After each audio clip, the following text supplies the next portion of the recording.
देखिए अगला जो क्वेश्चन टाइप हो गया अब तक मिला है ना, दैट इज कॉम्प्लेक्स नंबर का सवाल।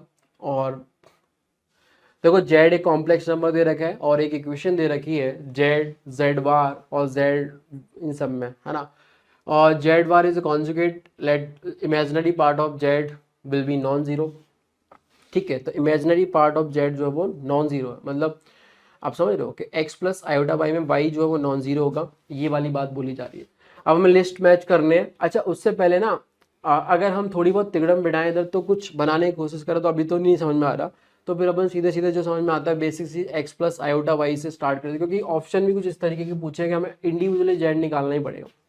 तो मैंने तो क्या किया कि इसमें x जेड को पटक दिया x प्लस आयोटा वाई।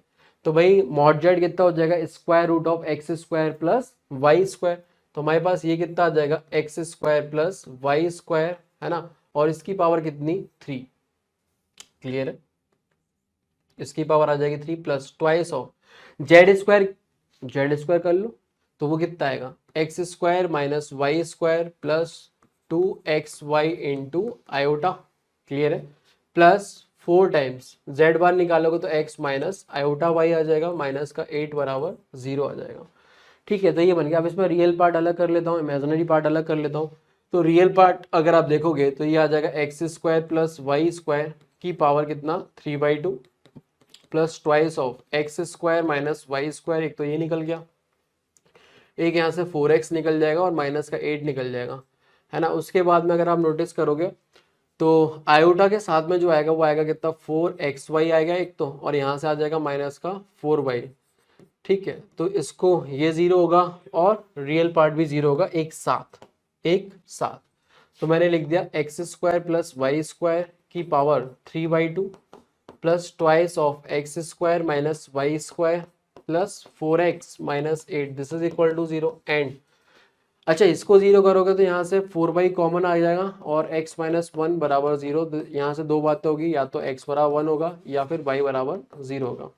ठीक है, एक बार मैं क्या करता हूँ ना, x बराबर 1 इसमें डाल के देख लेता हूँ, एक बार y बराबर 1 y बराबर 0 डाल के देख लेता हूँ। लेट्स से मैंने यहाँ पे y बराबर 0 डाला तो मुझे, अच्छा ये तो गया तो एक्स क्यूब आ जाएगा, है ना।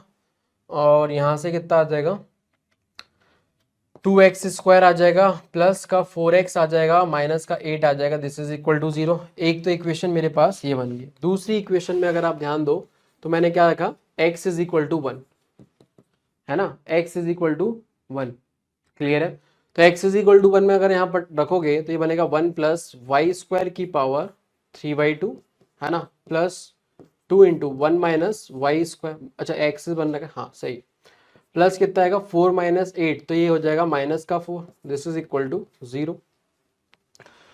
सही बात है, तो यहाँ से मेरे पास में एक चीज़ तो ये बन गई। अच्छा अब क्या मोटा मोटा बन रहा है वो जरा देख लेते हैं, वाई स्क्वायर प्लस ये 3/2 हो गया, और यहाँ पे प्लस का 2 माइनस का 2 तो माइनस का 2, तो राइट हैंड साइड में 2y स्क्वायर प्लस 2, तो यहाँ से देखो 2 कॉमन निकल आया तो ये वाई स्क्वायर प्लस 1, और ये दे रखा है कितना, वाई स्क्वायर प्लस 1 की पावर 3/2।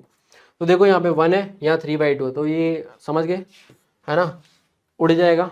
वाई स्क्वायर प्लस 1 से डिवाइड लगा दो तो ये आ जाएगा, यहाँ पे डिवाइड लगाने के बाद में square root of Y square plus 1 this is equal to 2। Squaring करी तो वाई स्क्वायर प्लस 1 की वैल्यू आ गई 4, this is equal to Y square is equal to 3। तो यहाँ से वाई की वैल्यू कितनी आ जाएगी, plus minus square root of 3। Plus minus square root of 3 है, बट कब है, जब तुम्हारे पास x की वैल्यू 1 है। तो यहाँ से अच्छा इसको भी देखेंगे अभी, है ना, इसको अभी होल्ड पे रख रखा है, पहले यहाँ से निकाल लेते हैं। यहाँ से जैसे ही आप निकालोगे तो आपको समझ में आ जाएगा कि x की वैल्यू 1 लेनी है, तो z जो होगा वो हो जाएगा 1 प्लस माइनस √3 आयोटा। क्लियर है, एक तो यहाँ से निकला है।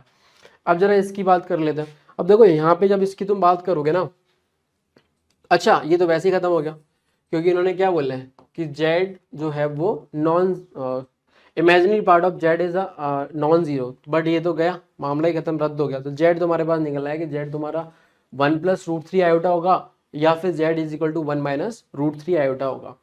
तो देखो यार मॉड जेड स्क्वायर हम निकालने में बहुत बड़ी बात है नहीं, है ना, तो वो कितना आ जाएगा 1 प्लस 3 मतलब अच्छा इसका स्क्वायर भी चाहिए, है ना, तो ये आ जाएगा 4। 4 का मतलब हो गया पी का हो गया 2। क्लियर है, अच्छा क्यू में निकालना है जेड माइनस जेड बार। अगर मैं देखो जेड टू 1 + √3 आयोटा रखता है और जेड बार 1 - √3 आयोटा को दोनों घटाओगे तो 2 आयोटा आएगा, है ना। तो 2 आयोटा का मैग्नीट्यूड ये सब करोगे तो ये कितना आ जाएगा, 4 × 12 आएगा। 12 का मतलब क्या हो गया, पहला वाला, है ना। उसके बाद अब इन्होंने इसी को ऐड करा लिया, ये कितना है आया था, 4 आया था, और ये कितना आया था, 12 आया था, ये कितना हो जाएगा 16। ठीक है, 16, देखो ये तो 12 आ गया और ये आ गया 4, तो 4 + 12 16, तो 16 तो कोई ऑप्शन है नहीं, तो क्या करें। तो इसमें कुछ हो सकता है करेक्शन हो, लेट मी चेक कि एग्जैक्टली यही था, सॉरी जेड, हाँ गड़बड़ है यहाँ पे ना, प्लस है ना, नहीं तो कोई ऑप्शन मैच नहीं होगा। तो करेक्शन अभी हुए नहीं है इसमें, तो अपन को तो पता है जो बच्चे ने हाथ से लिख के भेजा है। तो ये कितना हो गया 4। अच्छा जेड बार करोगे तो देखो 2 आएगा और 2 का स्क्वायर कितना आएगा 4, तो ये कितना हो जाएगा 8, मतलब ये तुम्हारा कनेक्ट हो जाएगा सिर्फ 3 वाले से। ठीक है, ये भी हो गया, ये भी हो गया, ये भी हो गया। अब Z+1 करना है, तो अगर जेड तुम कितना लेते हो 2 प्लस, सॉरी जेड तुमने 1 + √3 आयोटा लिया, ठीक है ना, 1 + √3 आयोटा लिया तो 2 + √3 आयोटा हो जाएगा। तो उसका तुम मैग्नीट्यूड करोगे, है ना, तो 2 + √3 आयोटा का 4 + 3 कितना हो जाएगा √7, और उसका भी स्क्वायर करोगे, है ना, तो ये आ जाएगा कितना 7, है ना, जो कि तुम्हारा 5 से कनेक्ट हो जाएगा। अच्छा एक और, अगर तुम 1 - √3 आयोटा +1 करोगे तब भी वही 7 ही आना है, तो ये 5 से कनेक्ट हो जाएगा। तो एक तरीके से अगर आप नोटिस करो तो ये सारी चीज़ें अपने पास आ चुकी है।